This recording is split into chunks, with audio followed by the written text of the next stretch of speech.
Olá, servidor público, olá, servidora pública.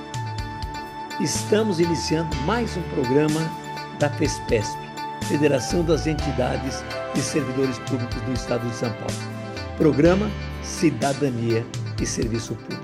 E a nossa conversa de hoje é com a deputada Luciene Cavalcante. A deputada Luciene Cavalcante levou todas as entidades com ela num grande trabalho lá em Brasília para descongelar aqueles direitos que ficaram congelados durante a pandemia. Foi uma grande vitória. Agora, nessa conversa com a deputada, vocês vão entender claramente o que é o descongelo. Vamos lá?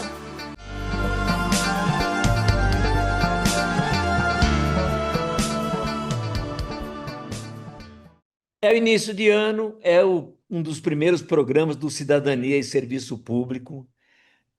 E nada melhor do que ter uma conversa com a deputada Luciene Cavalcante, uma deputada de primeiro mandato que parece que ela está lá há décadas, porque ela trabalhou imensamente de todas as formas possíveis, começando por um problema sério do funcionalismo público, que foi o congelamento dos seus direitos do tempo da pandemia.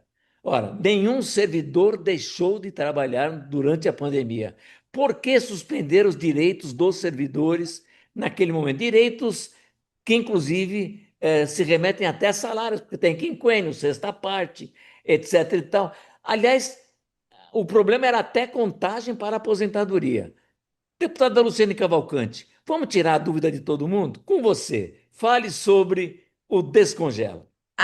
Gozi, primeiramente queria dar um ano muito importante que a gente inicia esse de 2026, que a gente tem grandes tarefas em defesa da democracia, em defesa dos serviços públicos. Não há soberania sem serviços públicos de qualidade e universalizados para todo o nosso povo. Dizer da minha alegria de lutar, de estar na trincheira junto com você, junto com toda a pública que tem realizado um trabalho fundamental nesse momento histórico que a gente vive, que é de grande desafio. E isso pode ser expressado através do que significa o que significou essa retirada de direitos, que foi o congelamento de 583 dias das nossas vidas, e toda essa história de luta, de 3 anos de luta, para a gente poder devolver essa dignidade, essa justiça para o conjunto dos servidores, e você e a pública estiveram à frente dessa luta, então, uma alegria estar aqui com vocês. Então, rapidamente, lá em 2023, quando eu sou eleita deputada federal, eu saio do chão da escola, eu tenho mais, eu entrei nos serviços públicos no ano de 2000, todo esse tempo até eu ser eleita deputada federal, eu estava no chão das escolas e sempre atendendo ao chamado dos sindicatos, foi nos sindicatos foi na luta que eu constituí a minha visão de mundo, e estava no chão da escola quando veio a pandemia, quando veio o congelamento. E nós fizemos muitos movimentos contra essa situação.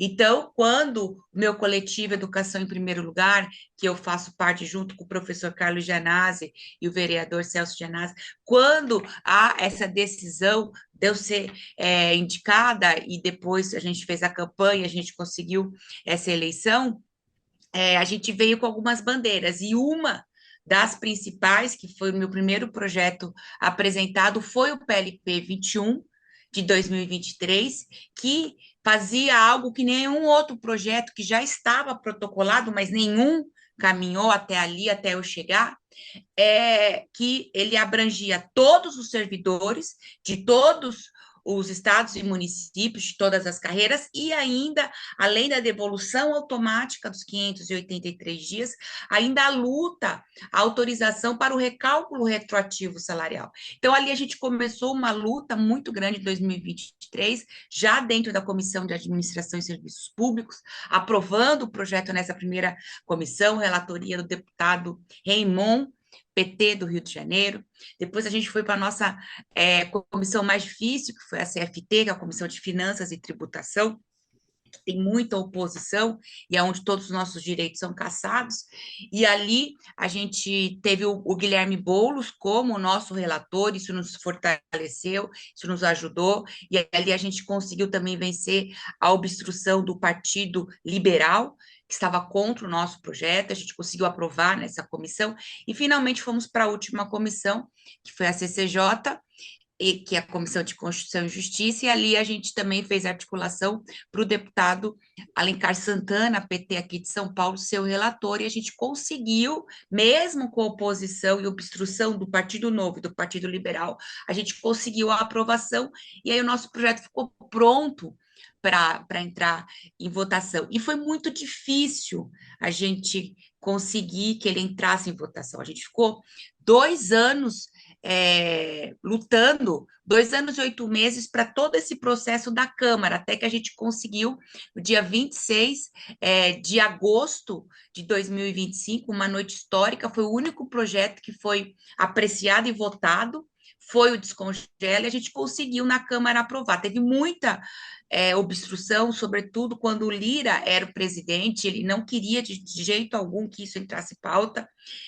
A gente fez muita articulação, muitas reuniões, a gente montou uma frente ampla de parlamentares de diversos partidos, mas que estão compromissados com os serviços públicos, por isso que a relatora de plenário da Câmara foi a Socorro Neri, do PP do Acre, que é uma grande parceira, professora, lutadora também em defesa dos serviços públicos. E aí a gente chegou no Senado. Quando a gente chegou no Senado, começamos mais uma articulação, ali no finalzinho de agosto, já estava na mesa do Alcolumbre, e a gente começou uma articulação junto com a senadora Dorinha, junto com o senador Flávio Arnes, que a gente entendia que era a melhor pessoa para ser o relator do Descongela, e ali a gente já conseguiu as assinaturas para o regime de urgência, depois de um tempo, junto com a mobilização dos sindicatos. E é muito importante lembrar que a Pública, assim como outros sindicatos, mas a Confederação Pública, sempre esteve com a gente semanalmente fazendo essas articulações. Isso faz muita diferença no processo, nos embates, nos convencimentos, porque tem muita desinformação, muito lobby contrário, tanto que teve lobby que, para nossa surpresa, foi apresentada a emenda número 2, que tornava todo o nosso projeto autorizativo. Isso a gente não podia admitir por lobby dos prefeitos e dos governadores. Então, ali foi mais um momento muito tenso, e estava já em votação, já tinha votado a urgência, o Alcolumbre queria votar o mérito, a gente teve lá dentro do plenário o Flávio Arnos, o senador, já lendo, a gente teve que fazer toda uma manobra para retirar de pauta, porque senão seria aprovado com a emenda número 2, e depois a gente ficou mais uma semana de luta, todo mundo foi para cima, a base foi para cima, os servidores foram para cima, a gente fez uma mobilização muito grande nas redes sociais, a tal ponto que a gente conseguiu algo inacreditável, a gente conseguiu que o Alcolumbre retirasse a emenda que ele tinha proposto. E isso abriu caminhos para no dia 16 de dezembro a gente ter essa grande vitória, que foi a votação no Senado.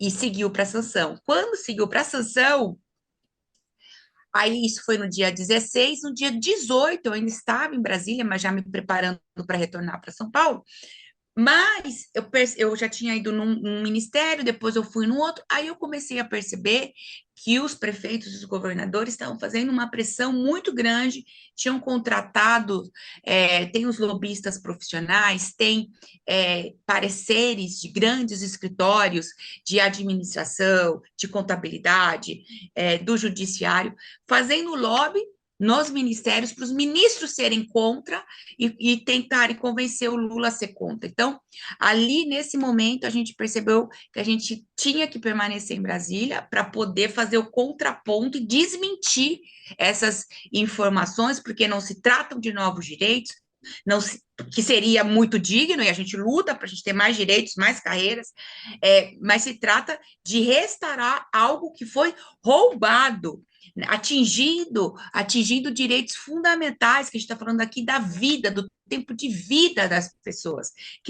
Se a gente não tivesse tido essa vitória, que é uma vitória importantíssima, a maior vitória de todos os tempos, os servidores teriam que trabalhar 583 dias a mais, quase 2 anos a mais, para poder ter os mesmos direitos. São direitos adquiridos. Então, a gente fez toda essa situação. Eu estive com o presidente Lula, entreguei para ele a carta que as confederações fizeram, os sindicatos fizeram em defesa do Descongela, conversei com ele, conversei com os ministros, e tanto o ministro Guilherme Boulos como a ministra Gleice Hoffmann foram essenciais nessa articulação, porque com isso a gente conseguiu que no dia 12 de janeiro fosse sancionado. E vocês, do tribunal, os servidores dos judiciários aqui do estado de São Paulo, a pública já foi bem rápida, já conseguiu o compromisso do presidente do TJ de descongelar, conforme diz a lei, porque a lei tem que ser cumprida. A gente sabe, está acompanhando, a gente conhece o nível de entendimento que o Tarcísio ou o Ricardo Nunes tem com os serviços públicos, a política de ódio que eles têm contra os serviços públicos, mas é lei, tem que ser cumprida e a gente vai lutar para que toda essa luta chegue a cada servidor. Foi uma luta muito grande, muita gente achava que era impossível, muita gente achava que a gente não ia conseguir, que imagina que a gente nunca recuperou um direito que foi retirado e agora a gente comprovou que a gente tem uma janela histórica, a gente está num outro momento da nossa história do nosso país, que com luta, fortalecendo as entidades representativas, a gente consegue abrir caminhos e fazer justiça. Pois é. Olha, até a última hora havia muita dúvida de que você realmente conseguisse aprovar, né? Nós estávamos deixando claro, olha, não tem outra saída, a luta é essa, precisa lutar para poder ter de volta o seu direito e está caminhando muito bem. E hoje ainda, com tudo que aconteceu, com todos os ofícios que a gente fez, fizemos ofício para o presidente do Tribunal de Justiça, para o governador do estado, na prefeitura também encaminharam um ofício para o prefeito, e muita gente ainda está preocupada. Será que eles vão cumprir essa lei? Afinal de contas, para que que serve? O que que vai acontecer com a gente? Fale sobre isso, deputado. Então, ó, a lei, ela tem o artigo 3º, que o artigo 3º da Lei Complementar 226, de 26, ela tem esse artigo 3º que garante a devolução automática dos 583 dias. Por quê? Porque ele torna nulo o outro artigo da LC 173 que congelou esse período. Então, agora basta um ato da administração, um ato administrativo, burocrático, porque exige isso faz parte da burocracia, que seja regulamentado. Mas assim foi, dessa forma aconteceu para os servidores da saúde e para os servidores da segurança. É o mesmo mecanismo. Então, assim, as prefeituras, os governadores, eles já fizeram isso lá atrás, para essas duas classes de servidores. Então, eles sabem como fazer e a gente está lutando porque nada vem sem luta, né? A gente vai lutar até o fim, a nossa luta é para sempre, porque a gente vive numa sociedade dividida por classes. Então, mas é isso. Agora, no caso do TJ, o presidente do TJ tem autonomia de fazer a gestão. Então, ele vai fazer uma portaria, eu acho, ou uma norma que vai dizer que esses dias vão passar a contar para a progressão dos servidores. Aí vai contar daqui para frente, porque a partir dessa portaria que vai ser devolvido esse dia. Então, isso é automático, não precisa de uma discussão na Assembleia Legislativa, nas câmaras municipais. Aí tem um segundo passo, que é o artigo número 2. O artigo número 2, o que ele fala? Ele tira uma trava, inclusive para os servidores da saúde e da segurança pública, que foram impedidos de lutar pelo recálculo retroativo. E o que é isso, para todo mundo entender, que é bem técnico, mas é assim, ó. Por exemplo, se você é servidor público e você tinha direito a um anuênio, a um quinquênio, a uma licença-prêmio, a um biênio, no ano de 2024, isso significa que, se não tivesse tido o congelamento, em 2024, esse benefício já tinha que estar lá no seu salário. Ou seja, o seu salário, ele teria que estar reajustado desde 2024. Então, isso é o cálculo retroativo para trás. Para fazer esse tipo de recálculo, aí sim a gente precisa de uma lei que autorize essa situação. E que a gente está lutando. Tanto o deputado Carlos Janazzi como o vereador Celso Janazzi já protocolaram e já está tramitando esses projetos de lei para fazer o recálculo de cada servidor para o tempo que você tinha direito. Então, isso é uma outra luta que a gente vai seguir firme, porque se trata de atualizar para trás. E isso, aí sim, nessa situação específica, precisa de uma nova lei. Mas o nosso projeto garantiu que os sindicatos, que os movimentos, que a gente possa lutar por isso. Porque quando o Bolsonaro descongelou da saúde e da segurança pública, ele proibiu, não podia, só era dali para frente. E a gente conseguiu as duas ações. Então, isso é muito importante que todo mundo compreenda. Essa luta para regulamentar o que é para frente, a devolução já dos nossos 583 dias, é um ato administrativo simples e que os prefeitos, os governadores, os presidentes do TJ, Tribunal de Contas, enfim, Defensoria, procurador do MP, enfim, todo mundo precisa atender o que está lá no artigo 3º, isso não tem uma discussão. E agora é uma outra luta para fazer esse recálculo do retroativo, e a gente está falando assim, de um salário, de um dinheiro que é nosso. A gente não está nem falando de aumento, de correção de inflação, de todas as outras lutas que a gente já faz e que já consome, que a gente já tem grandes prejuízos. Então, eu acho que a gente tem muito espaço para fazer essa luta, nenhuma luta é fácil, mas a única luta que se perde é que se abandona. Né? É persistência, é insistência, é mobilização coletiva que a gente vai construir essas duas grandes vitórias. Até os aposentados têm feito algumas perguntas, deputada. Então, você vai explicar melhor para a gente. Claro que o que durante a pandemia já estava aposentado, não há nada a contar.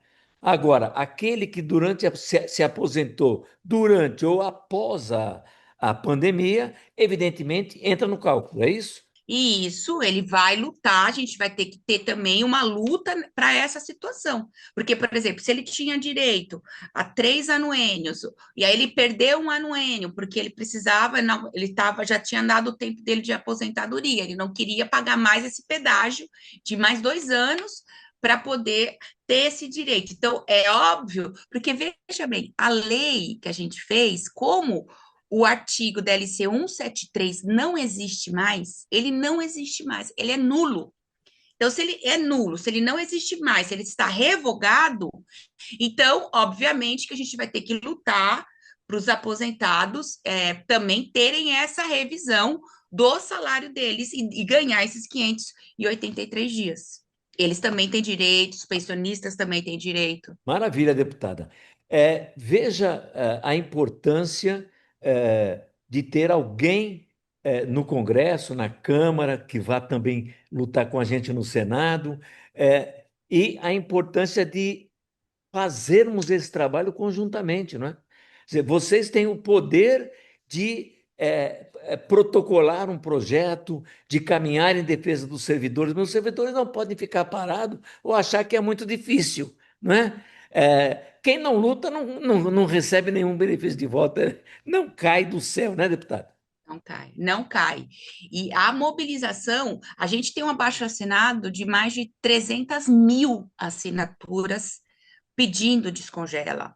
A gente fez audiências públicas, a pública participou de todas, lá no Congresso Nacional, na Câmara, a gente fez aqui no Estado de São Paulo, na Câmara Municipal, na Assembleia Legislativa, a gente rodou o interior também, em vários lugares, falando dessa luta, levando essa demanda. Então, houve um casamento perfeito nesse sentido, porque eu ali sozinha, sem a força da mobilização dos sindicatos, a gente também não tem esse poder de correlação de forças. Então, é muito importante esse casamento, essa união em defesa dos servidores. E eu, como eu estava também no serviço público nesse momento, então eu passei por tudo isso. Então, para mim também era uma questão muito forte que eu vivi de servidores morrendo, adoecendo, de servidores tendo que, com a sua internet, com seus equipamentos, fazer todo o trabalho, arrumar um cantinho dentro de casa, porque nem todo mundo tem escritório. Quer dizer, quem é que tem escritório? Eu mesma, aqui em São Paulo, na minha casa, não tem escritório. Eu estou aqui na mesa da minha sala. Mas, assim, teve que adaptar toda a sua rotina, enfim, com os filhos, para poder fazer o seu trabalho, o seu atendimento ao público no momento mais difícil, onde a gente estava abandonados, e a população só não sofreu mais porque nós fomos a linha de frente. Então tem todo esse compromisso de vida histórico, e que esses 583 dias é algo assim de extrema importância, de justiça para todo mundo, para honrar todo mundo que estava lá na linha de frente fazendo o enfrentamento. Você nos encaminhou para uma outra vitória também, né, deputada? Que foi quando a gente lutou contra a questão de passar os precatórios para muito além, Ah, e ali, foi. Esse ano embora a foi gente muito teve essa outra, difícil, da PEC 66. lá também tinha a questão de voltar uma lei que permitisse a cobrança do aposentado e pensionista, né, deputada? Olha, o primeiro semestre a gente ficou lutando muito. Eu estava nessa comissão especial para a gente poder, que falava que era dos precatórios só, que só por isso já é um grande golpe, né? Que mais uma vez se recalcula os prazos e limites para pagamento dos precatórios, mas não era só isso. Do Senado, essa PEC nasce no Senado, chega na Câmara. Além do calote dos precatórios, eles pegaram a reforma da Previdência, a 103 do Bolsonaro, que é uma reforma autorizativa, e eles tornavam essa reforma obrigatória para todos os municípios e estados.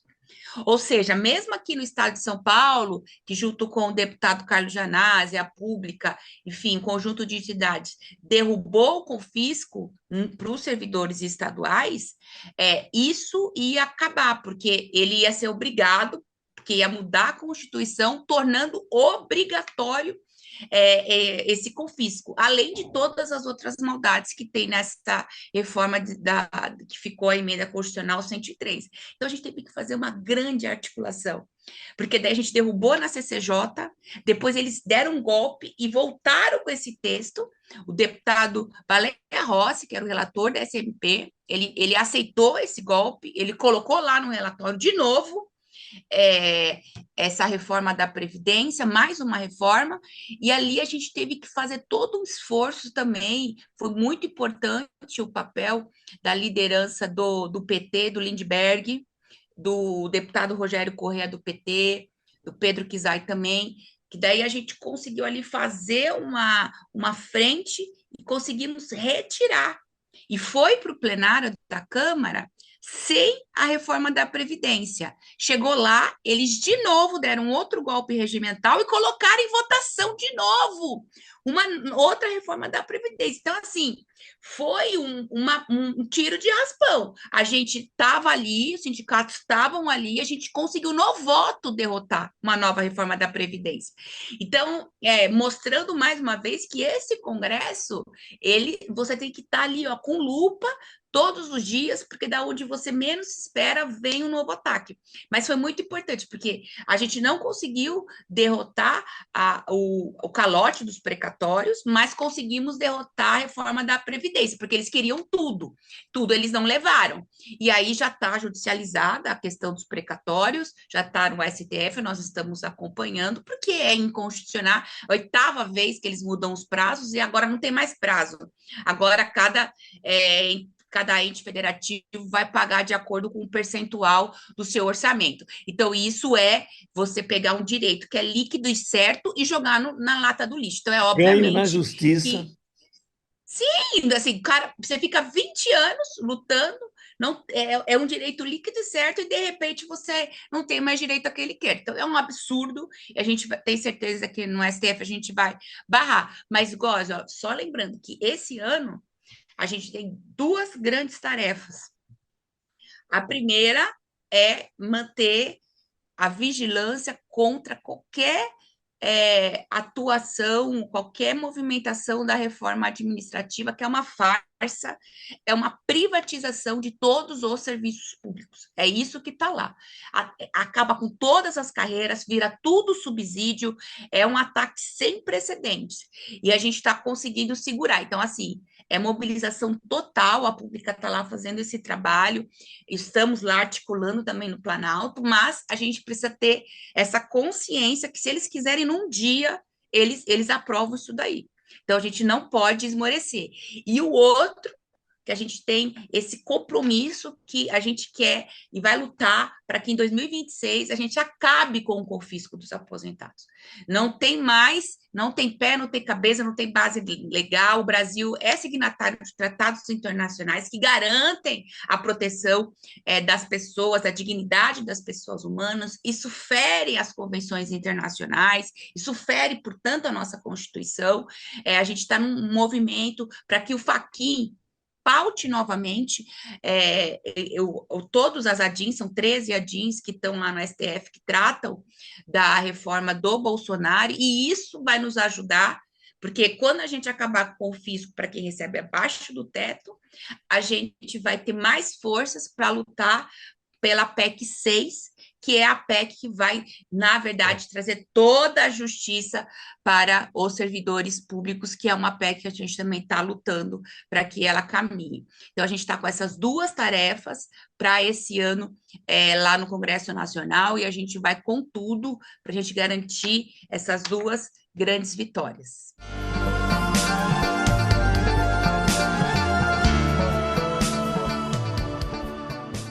Chegamos ao fim de mais um programa Cidadania e Serviço Público.